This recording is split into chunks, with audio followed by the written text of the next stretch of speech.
Yes. Welcome to dinner with the Saties. But actually, it's just one Satie. All right. Two Saties. All right. Let's do it. First of all, how's it going? Good. How do you do it? I'm pretty good. So this was a great idea you had about dinner with the Saties. Mm-hmm. And what is your thinking behind this? I thought it would be lighthearted, fun, interactive. We'll be taking some questions. Let's see how it goes. So, first of all, cheers. Cheers. What are you drinking? Diet 7-Up. It's one of my favorite drinks. Okay. I have a nice glass of water. Water. I should drink more water. I hope everyone's bringing their meals with them. Oh, yeah. What are fun. you guys eating? Oh, yeah. What's for dinner, everybody? Cass, let me ask you, what are you having for dinner tonight? I am having, let me see if I can hold this up. A tuna sandwich I just made. Look at that thing. Yeah. Wow, that looks good. It has pickles, onion, tuna, lots of mayonnaise, of course, on sourdough, and barbecue chips. What about you? I'm having the same thing I have every night. Wait, show everyone. It's hard to see. It's chicken, rice, and broccoli. I added a little salsa and chips on top. I can tell you the ounces if you'd like. Wow. Oh, wow, look at paneer and garlic naan. Someone's eating that. That sounds so good. That sounds really good. Well, we can make that if we want. Oh, fried rice. That sounds good, too. Look at what these... I love... Man, there's something about just hearing what people are having. Lentil soup. Cereal. Cereal. That's interesting. Okay. Tostadas. Oh, wow. nice. We know who that is. Wow. Homemade cream broccoli and sharp cheddar soup with a splash of sherry. Man. Oh, my gosh. Anyway, while you're talking, I'll just go ahead and have a little bite of this. See you Give later. me my tuna. I was telling Ramit earlier that one of my memories from childhood is my grandma would make the best tuna sandwiches. There was a lot of mayonnaise in there for sure, but I think she put celery, pickles, onions, like everything, olives. It was so good. Do you have one of those meals from your childhood? Yeah, my mom made pranta and eggs. Pranta is it's like a roti. It's like a type of Indian food. Oh, it's like a type of, sort of like naan. It's like naan's cousin. Mm-hmm. And some people put gobi, cauliflower in it. Some people put aloo potatoes. Mm-hmm. I just like it plain with a lot of serrano chilies. And then I would have eggs. And you put a ton of oil. Well, I only learned this later. You make the flour and then you put oil on it. Then you roll it again. You put another layer of oil. Wow. Then you put it on the pan, which has oil. Then you put more oil. And then when you serve it, you put like, now I know, it's about 16 grams of butter, which is a gigantic amount. I watched my mom making it and I watched my aunt in India. Oh, yeah. I'm like, why are you putting that much oil on it? And she's like, it's good for you. I'm like, oh my God. But it tastes amazing. Oh my God, yes. All right. So tonight, well, first of all, let's just chat. I want to hear what people are eating, and maybe people can take a photo of it and DM it to me. That would be cool. I'd love to post everyone's photo of what they're eating. Yeah. So send a photo of your food. That's awesome. Maybe put a picture of yourself holding it up. That would be cool to see everybody's photo. Let me try to see if I can put that together. Cass, we got some questions. Yeah. I just want to say that a lot of these questions are like a little romantic. I'm like, this question is horrible. It reminds me of when we started interviewing wedding planners. Do you remember this? Yes. Wedding planners suck at marketing. They're horrible. So they must have all read the same book, because we would get on a call with them and then they'd all ask us the same question. What was your love story? I'm like, what kind of stupid... I didn't say this. I was very polite, but in my head, I'm like, what kind of stupid question is that? And whatever marketing course you took, get a refund, because that is a terrible question. And then I was thinking, like, we have 29 minutes left. Do you really want to spend 14 minutes on our love story? Then what happened was I would be like, yeah, we met and we fell in love and then it's great. So anyway, let's talk logistics. They're like, they didn't like it. Yeah. One day I think I was under the weather or something, and I was like, can you take over the call? And then you did, and can you tell everybody what happened on that call? Yeah, so I took over a call that we had with a photographer. And I don't mind sharing our love story like a million times. So if you guys want to hear it tonight, I'll tell you about it. Just move over there. Just a cash show now. So then we, so I told her how we met, how long we dated, the whole like start to finish. And then we really connected. And I think we ended up signing. No. Oh, no. That was a different one. Oh, okay. Okay. It was great. I loved it. So when Cass was seeing all these questions, how did you know she was the one? She's like, oh, that's a great question. I'm like, skip. Let's get to some other questions. So, how did you two meet? So didn't I just say we were going to skip these type of questions? Well, we did get that question a lot. We got it like 10,000 times. Yeah, I think we should share All right. how we met. All right. So Go ahead. we were at, a friend of mine was having a birthday party in the East Village in New York. It was a daytime barbecue. And I went, I was there. I was on the scene. See and be seen. And I saw Cass from across the room. She was in the kitchen with a bunch of friends. I was in the back. And I spotted you from across the way. And I thought you were very attractive. And you had a big smile on your face, which is very unusual in New York. You know, most people looking a little depressed 24/7. What's my investment banking bonus going to be calculated at this year? You had a big smile. So I went over to talk to you. And, I had my game. What was your first line to me? My first line was, you don't have to tell me where you're from. I already know you're from California. Mm-hmm. And you got that right. Taking Yep. the risk, gentlemen. And that was it. You had a good sense of humor. So I could tell, like, we were both, throwing it back at each other. And I thought you were very cool. And so we started, I think we exchanged numbers. And that was that. Yeah. Is that accurate? Yeah, that's pretty accurate. I'll give the girl side of the story. Wow. So I was invited by someone who I know and went to the barbecue just thinking I was going to meet some cool people, have fun with my friends. And then I spotted Ramit. And I still remember what he was wearing that day. What? You were wearing a red polo with khaki shorts, which I will never let you wear ever again. I don't remember the shorts. I was trying to make it hard for myself to meet someone. All right? I was like, let me just put on the worst possible clothing you can and then still try. Yeah, it worked. Wow. But then I saw him talking to some other chick. I noticed him from afar, and he was talking to some other chick, and I was like, oh, okay, who's that guy over there? Let's see what happens. And then I don't know how long it was after that. We were both in the kitchen, and then Ramit. We were both in the kitchen. How did that happen? You know how people congregate in the kitchen? The whole story involves her standing in one place and watching all this. Meanwhile, I'm doing all the action over here. This is quite a story from your side. Yeah, and then we were both in the kitchen, and that's when Ramit spit his game at me. That's right. And that was it. It was over. And I knew very early on that he was very special, that he was probably like it for me, and that was it. I think you knew it when we were out at Maya Well, and I accidentally spilled. This was the cup. It was a cup like this. And I accidentally spilled the entire cup of water into her lap. Remember this? And then we just laughed.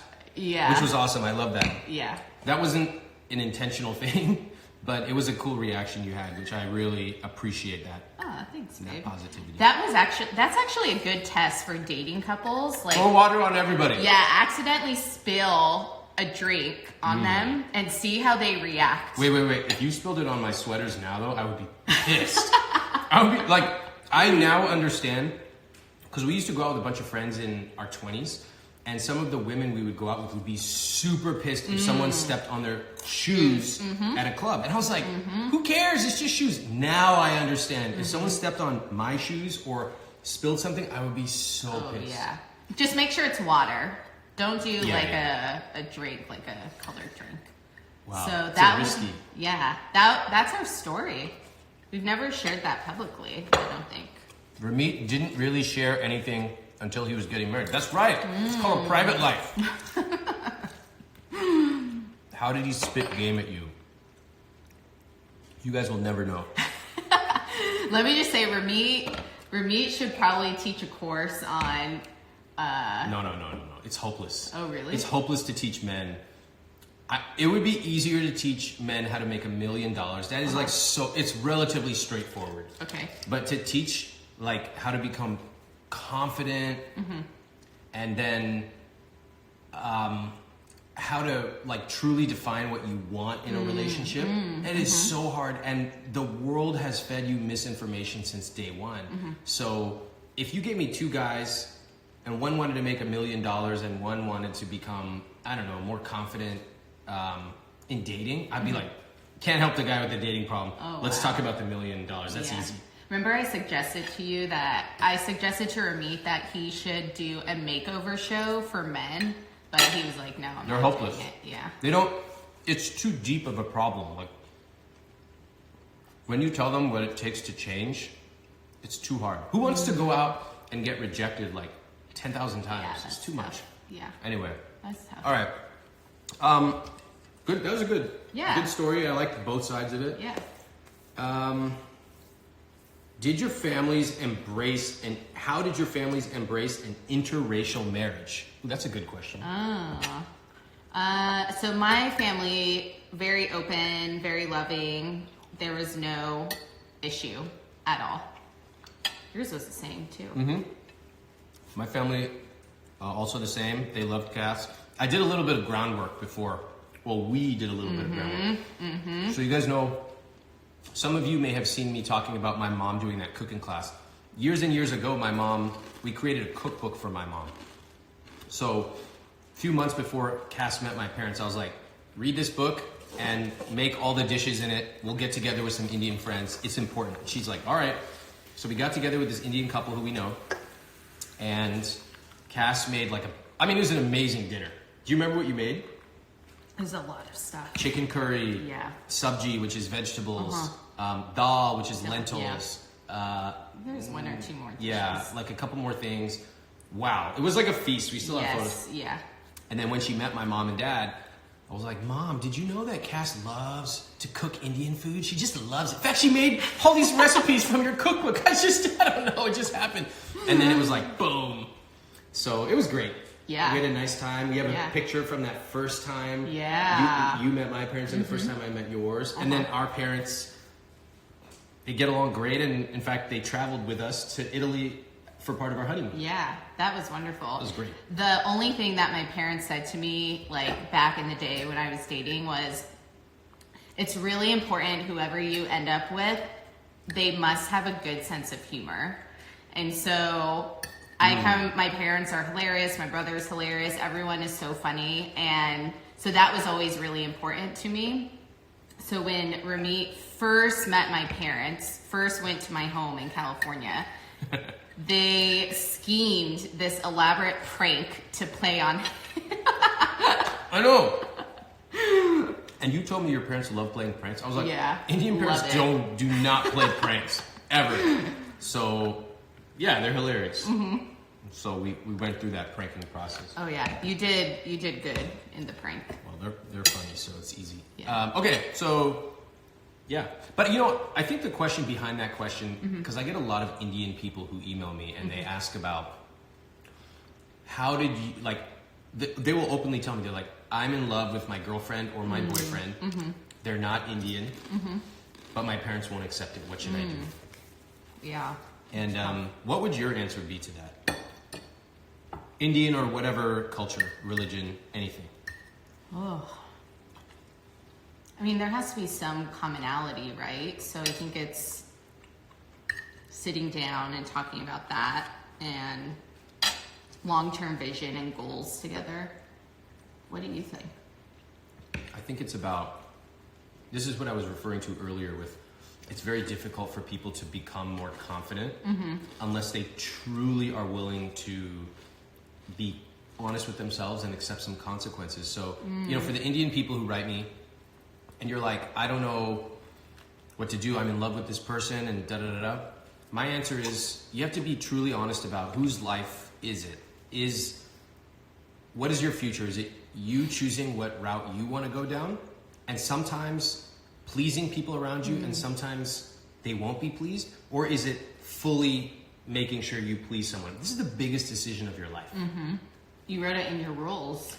It's in one of my 10 rules, yeah. And so I do think that parents often have a reason for being skeptical. Number one, they've simply never been exposed to interracial marriages, especially more traditional culture, some traditional people or traditional cultures. Second of all, the only memories they have are the ones that stand out, which tend to be the failures. So I don't know, I mean, like there's lots of books on how to have conversations, but ultimately you have to get comfortable with yourself. And what I really want to tell them is like, dude, there's no magical script. You have to decide what you want to do. And then instead of asking everybody for permission, for some things in life that are important, you need to just decide and tell people. You can do that politely. You can try to get buy-in, but ultimately you have to decide. Yeah. And have the confidence to do it. Yep. All right. What is one thing Cass is good at that people may not know? And then what's one good thing that I'm good at that people may not know? Well, Cass is a great videographer, which even I did not know. Yes, I am. Until about 16 episodes of these ago. So, wow. All right, Cass? Well, if you've been watching the fireside chats, which you should be, so youtube.com/Ramit Sethi. Wow. There's lots of really good advice on there. You guys got to watch them. What else should they do? Great value. Subscribe. Oh, subscribe, IWT.com. Buy the book too. Yeah. Change your life. And if they want to learn about earning more, what URL? IWT.com/earn. Oh, IWT.com/earn. You better click that stuff right now. Cass just told you. Click that. Wait, so we were talking about, that was a very smooth, like, damn. Oh, so one thing, okay. So, like I was saying, if you have watched the fireside chats, you will have known that Ramit is a very good ironer and a dishwash loader. Okay? Oh. But one thing that Ramit is really good at, and I have always been impressed by this from like very early on when I met you, and that is he is so calm all the time. Like you will get crazy emails from people, you will have like a bad day because of whatever, and he is always so calm and he's always so respectful towards everyone, even in like frustrating situations. So I think that's one thing you're really good at, and I admire that about you. I appreciate. I didn't know you were going to say that. I appreciate that. I think I get a lot of that from my dad, which is always calm. Yeah. Nothing phases him. Yeah. Okay, well then let me give you my real one. I'm like, videographer? Does that count? I know. I was like, what? Videographer? Well, I told you that the first time I met you, that you had a big smile on your face. I told you the time that we went out and I spilled water, you just laughed. Oh, yeah. And I think that your positivity is one of the best characteristics you have, and like that can't be taught. You have it or you don't. And I feel like no matter what comes your way or our way, you're gonna respond in with positivity. That's like the best thing you can hope for. Thanks, babe. Yeah. Okay. Please go make a baby. What the heck? Oh, good lord. Keeping this PG. How did you guys figure out how to delegate cooking during quarantine? And then we'll take some questions from the crowd. Yeah, it looks so. Type your questions in the question box, which is to the right of the comment box. Yeah. Otherwise, we're not going to see them. Okay. Do you guys? First of all, this is the first time I'm actually seeing. Oh yeah, so now you see what I Instagram mean, screen. yeah. Mm-hmm. Now I can understand. Pause. I'll be right back, guys. Hold on. Don't worry, babe. I think I can handle 15 seconds on screen. What are you making over there? Chicken. Oh, okay. Oh, wow. So we're going to talk about food. Perfect timing. Yeah. So, how do you... Oh, ask your question with the question box, okay? There's a big question mark. So food-wise, so we're pretty structured. Cass, maybe you could bring that food scale over when you come. Okay. And so at home, we have a system, like a pretty rigorous system about... This is the food. We eat, pretty much the same thing. Well, at least I do. And Cass, you're pretty similar. Yeah. We know what we're gonna eat. We use a food scale because we wanna. We track what's called macros, which we can talk about another day. And basically, we meal prep. So can you explain to everybody what is meal prepping? Yeah. So meal prep is when you prep your meals for the week or the next few days in advance. So like, for example, we traditionally do ours on Sunday, and then that lasts us through Wednesday, and then we'll do it again Wednesday night, and it will last us through the rest of the week. So it's just a structure kind of plan that we have in place, and it also feeds into what we buy at the grocery store, how much to buy, and it makes us really focus when we go grocery shopping because we know we have to get X, Y, and Z, and we get in and get out. But I still do buy peanut butter cups too. Sometimes I find stuff lying around and I'm like, who bought this? Like peanut butter cups. Or the other day, you just like rolled up and you just casually unfold a Snickers bar. I'm like, yeah, where did that come? I haven't seen a Snickers bar in my apartment in like 10 years, literally. I'm like, sometimes you need some chocolate, though. I love chocolate. You don't really like desserts that much. no, I could go the rest of my life without sweets, but I do want salty, spicy. Yeah. That's all I have to say about that. So what are we talking about here? Oh. How do you figure out how to delegate? We just did the same thing we do, pretty much. Yeah. Minor adjustment. The good thing was that we eat, like we know that we need to buy this much chicken. Yeah. And how long that will last us for. Yeah, so it's kind of like an IWT approach, sort of, although Cass really has spearheaded this, you have. But it reminds me of your next level wardrobe system for clothing. Yes. So in the past, when I used to just buy my own clothes, I would just go out and I would just like, oh, that looks cool, that looks cool, that looks cool. And I'd just get whatever, and then it didn't kind of fit together. Right. So then I would open up my closet and there's like red, green, long sleeve, short sleeve, this, that fabric. Khaki shorts. Yeah.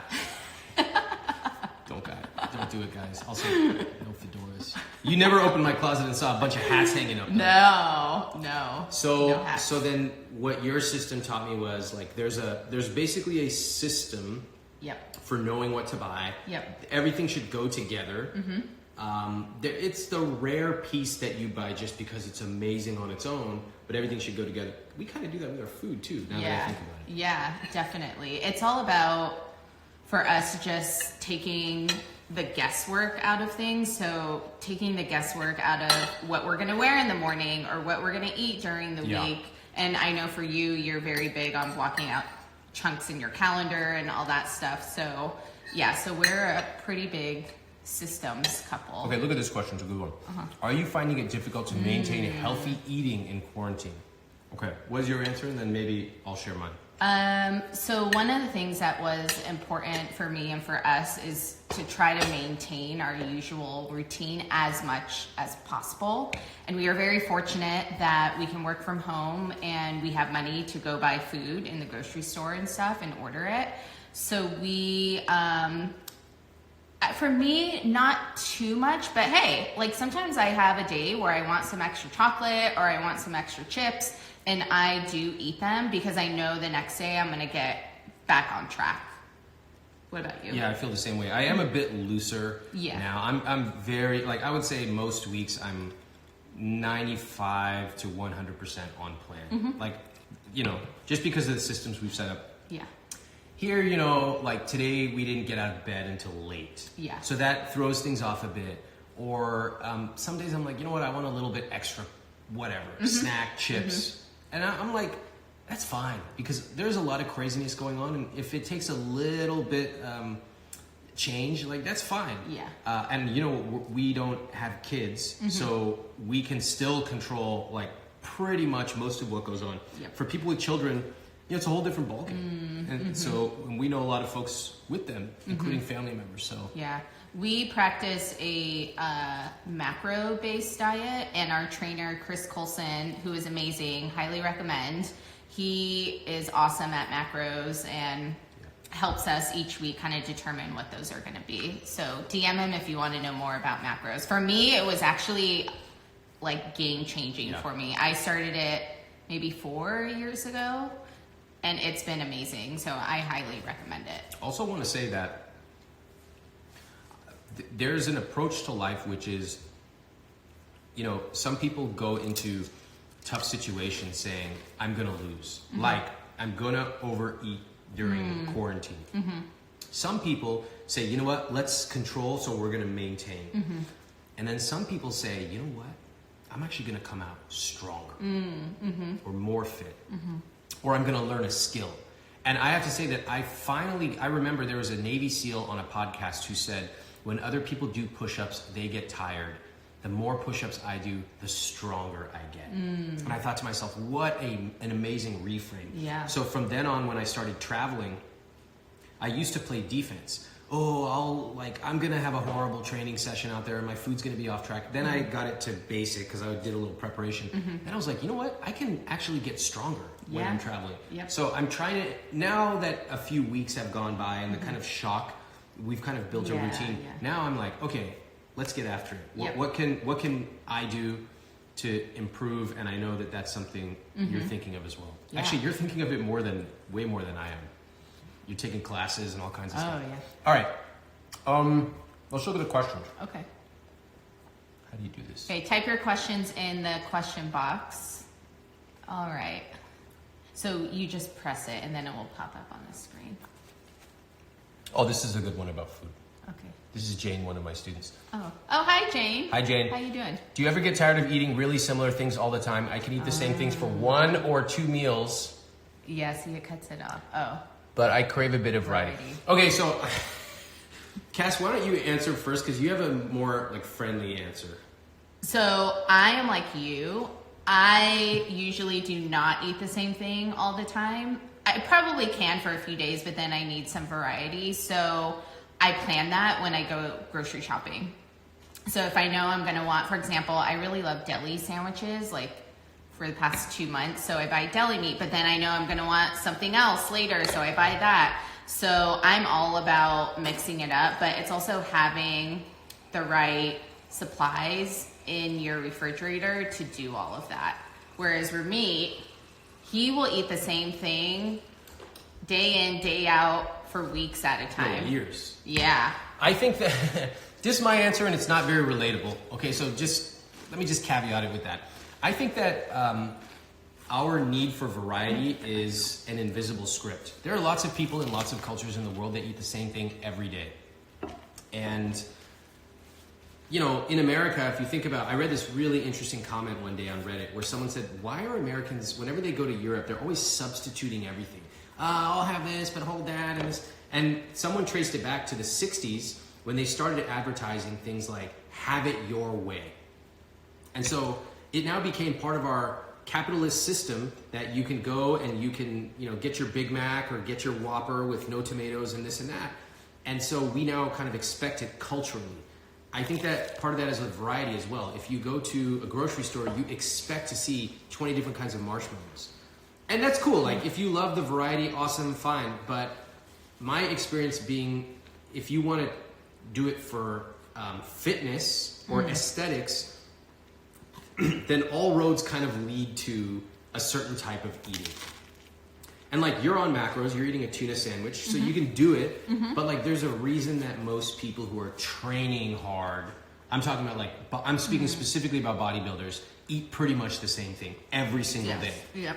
Okay, and so again, I'm like talking on a little bit more extreme level. Macros allow you to, if you don't like yogurt, don't eat yogurt. If you don't like chicken, there are ways to get around chicken, etc. But there's a reason that most people kind of eat that stuff every day. Yeah. So definitely. that's my personal belief. It works for me. I do think that you can train yourself, just like you can train yourself to wake up at different times. You can train yourself to eat similarly every single day. How similarly is up to you, but I think we can change our behavior more than we give ourselves credit for. Okay, what do I do? Just push X? Oh. Are people mad at my answer? Hold on. Oops. Yeah, just scoop it down.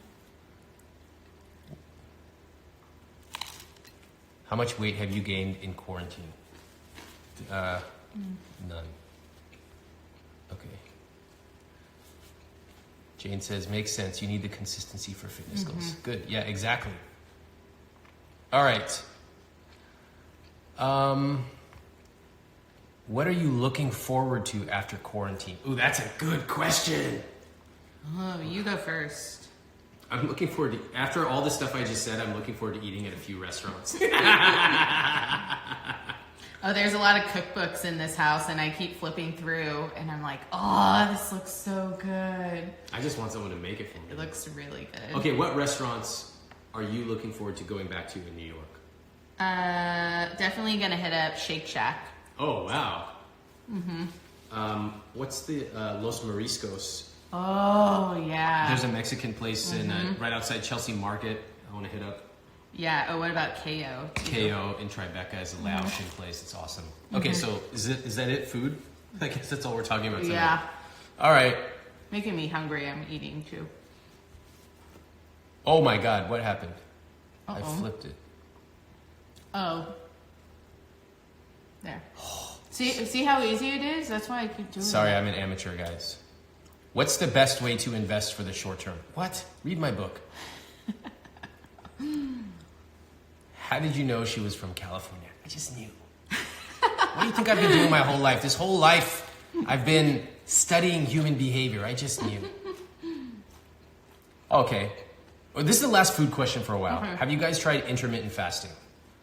Yes, we used it extensively, especially when we were really cutting for our wedding, and we weren't eating a lot of calories. What Yeah. time would you start eating?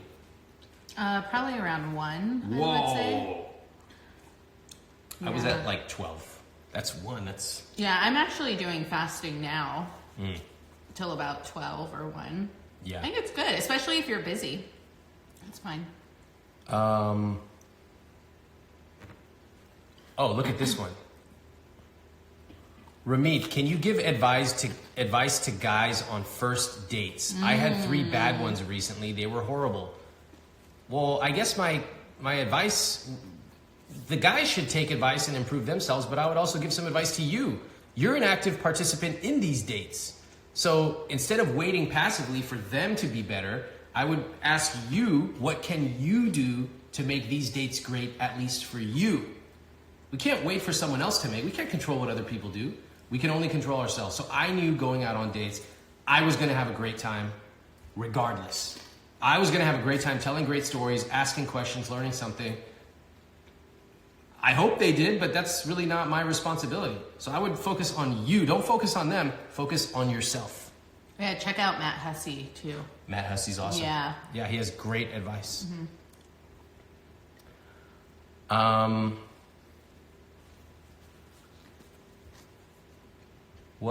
Cass, why don't you want to talk while I'm finding a question? I can see why it's hard for you to find these while I'm talking. Yeah. Okay. At Next Level Wardrobe. Give us... Oh yeah. Follow me there. Okay, can you please answer this question, and then I have another style question for you. Okay. So, style do's. One of the biggest ones is to buy fitted clothing or get your clothing tailored. So a lot of younger guys think, oh, I'm not going to invest in a tailor. It's too expensive, blah, blah, blah. Honestly, it will make you look like 10 times better instantly. What should they tailor though? So the 3 common types of alterations is the sleeve length, your pant length, and then your shirts, because usually shirts are they're too wide depending on your body type, so you need to get them fitted to your body. Style don't wear a fedora for sure. And don't wear cargo pants either, or shorts. Wow. Those are just no. Like if you just do those things, you've already elevated yourself like 10 times. Yes, absolutely. I would say find a good tailor is a really good one. And people always ask me, well, how do I find a good tailor? You got to try them. Like take a pair of pants, like do like a low stakes project, give it to them like a pant length or something, see how they do, and then you give them more and more. Actually, like Nordstrom's tailors, and I've used them personally and for clients, and they do a great job. So a lot of guys are so weird about clothes. They're so weird. They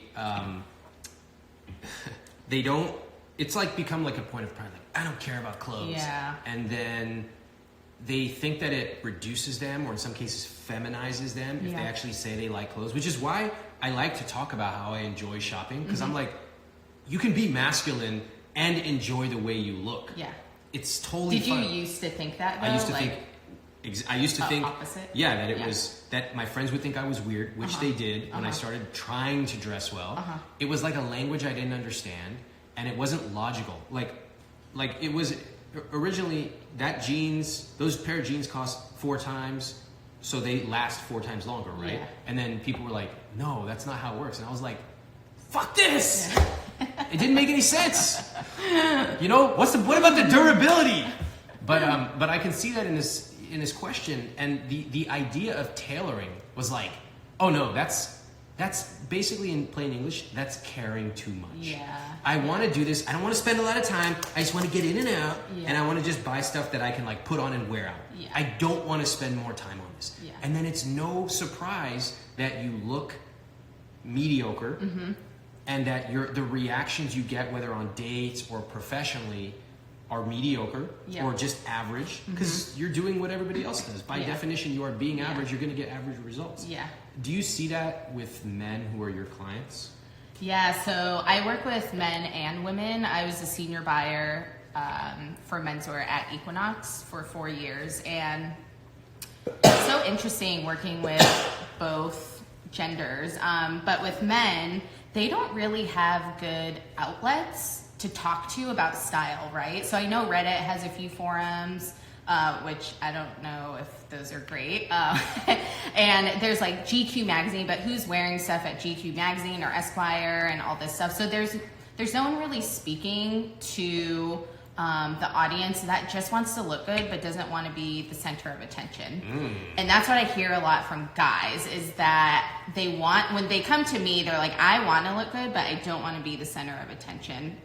So yes, it's so awesome to work with my male clients and female clients, but with male clients, I see them just blossom from, oh, I know I want to do this, I want to invest in it, but like I don't know where to start. And my clients always, when I take them shopping, the first outfit they put on is like the star outfit. I pick it out, like it's ready to go.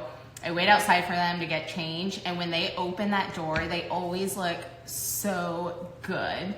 Like so good, and they could tell on my face, my expressions, and you could tell they're feeling themselves too. And for a guy to get complimented, like I don't think it happens very often, right? No, I told you, like most guys get complimented 0 times per year. Yeah. 0. Yeah. So to have you get, I've seen text messages from your clients where they're like, "Oh my God, I wore that new outfit, and I got complimented like 3 times in a week." Yes. That's like 10,000% more than happened the whole of last year. Yes. By the way, look at this very fascinating comment. Why not focus on ability and not looks? My answer, why not do both? Yeah. Why not do both?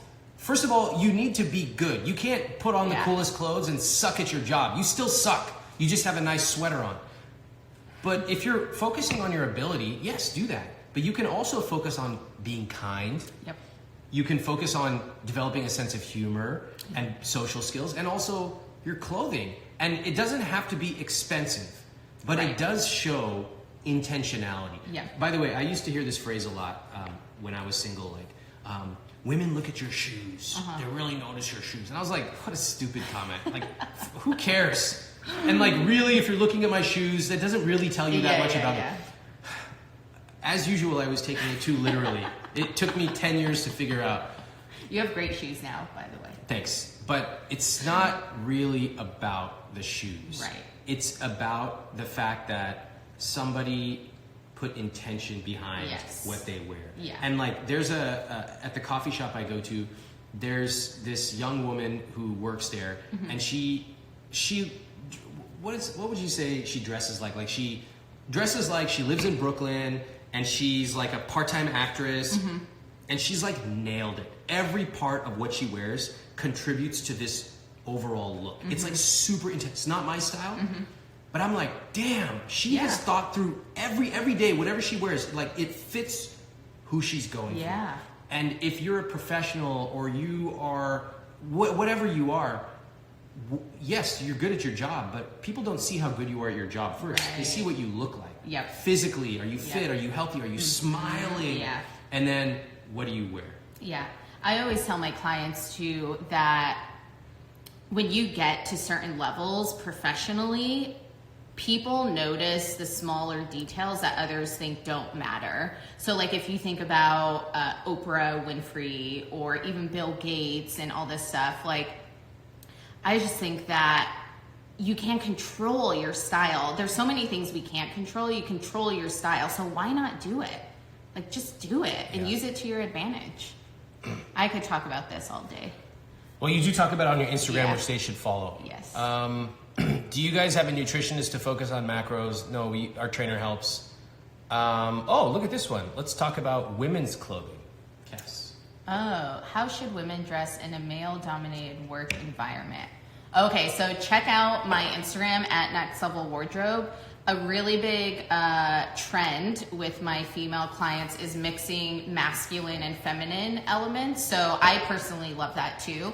So it's mixing pieces like a beautiful blazer or a coordinating pantsuit that has structure and reads powerful, and then you mix it with something that's maybe more feminine. So maybe something like a silk blouse. You can do it in a solid color like white would look beautiful for spring, or you could do a print if you want something bolder. So other ways you could do it is mixing fabrications. So stuff like leather, hardware, suede, different fabrics. What is hardware? So hardware is like zippers, buttons, like there's items that have more exaggerated hardware that could read a certain way too. So, but check out my feed. I have a lot of good, like real life photos for outfit inspiration. And I do love the masculine, feminine look on YouTube. I think it looks awesome. Oh, thanks. What about for men or women who have different body types? When they come to you, is that a problem? No, I love it.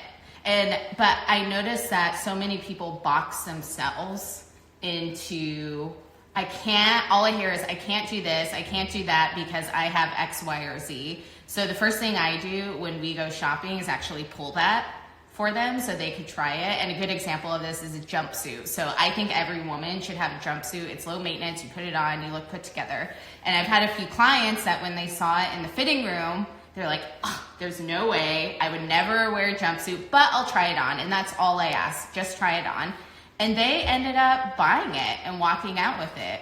So yeah, there's lots of surprises, but no matter your body type, you can have a wardrobe that you love to wear, and that fits you too. Where can I get the hoodie that Ramit is wearing? These questions kind of annoy me. Like, you don't just want the name of a brand. That's not the real question. Right. That's like saying, what checking account should I use? Like, all right, but the system isn't in place. The system is what you need. And then depending on your budget and depending on what your goal is, then you can ramp up or ramp down or whatever. But like, just asking the brand is not, it doesn't solve anything. No. What are you doing to improve dopamine (fun) when training? Nothing. I jump rope. I don't have fun. I don't have fun. I just do it. Is that true? That might be true. Pump iron. Okay. Okay, we're gonna do another clothing one. How do you pick colors that suit you? I'm pale with pretty pink skin, and my husband is African. We never look good in photos together. Wow, this is a very interesting question. So, you know how certain websites and Instagram accounts, they're like, you need to find your color. I'm sure you've seen those. Like, it's all about color, especially for women. Color, color, color.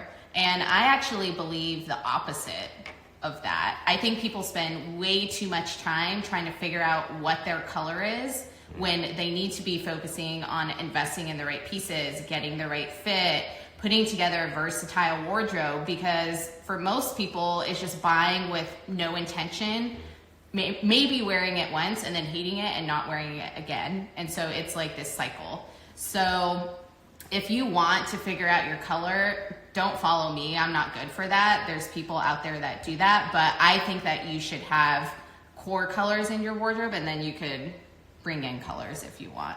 Just Google it. I'm sure people will come up. How can you maintain the discipline for fasting while in quarantine? All my answers to this sound like a robot. Yeah, let's go on to the next question. Okay. Oh, so pick ones that we have good answers. Is that what you're saying? Yeah, of course.